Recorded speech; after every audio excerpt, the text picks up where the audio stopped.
নিশ্চয়ই নির্বাচন নিয়ে তাদের অনীহা আছে, তা না হলে যেখানে আলোচনাই শেষ হয় নাই এবং যেখানে বেশিরভাগ ক্ষেত্রে আমরা ঐক্যমত পোষণ করেছি, আর যে জায়গা থেকে ঐক্যমত হয়নি এটাই তো স্বাভাবিক, তাই না? আমরা বিভিন্ন রাজনৈতিক দল, বিভিন্ন দর্শন, আমাদের চিন্তা ভাবনা সব কিছু তো আলাদা। এখানে যে জায়গাটা ঐক্যমত হয় নাই, তো সেই জায়গাটার উপর ধরে আপনি ঐক্যমত যদি সেই বিষয়টা ধরে আপনি যদি একটা কর্মসূচিতে চলে যান, তার মানে কি?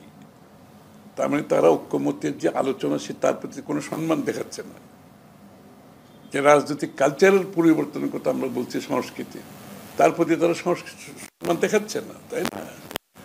আর এখানে তো আমি বলি বিএনপি সহ আমাদের সাথে তো যুগপৎ আন্দোলন আর 42টি দল আছে, তার বাইরে আরো 5-7টা দল আছে, প্রায় 50টি দল। আমরা সবাই একভাবে অনেক বেশি ঐক্যমত আমাদের মধ্যে আছে। তা আমাদের এখানে তো আবার সব কিছু যে এই ঐক্যমত হয়েছে, আমাদের যে বিষয়গুলো, আমাদের যে দাবিগুলো, আমাদের যে আগামী দিনের 31 দফা, এগুলো তো সব কিছু এখানে ঐক্যমতে আসে নাই, তাই না? তার মানে কি আমরা সবাই এখন কর্মসূচিতে নামবো?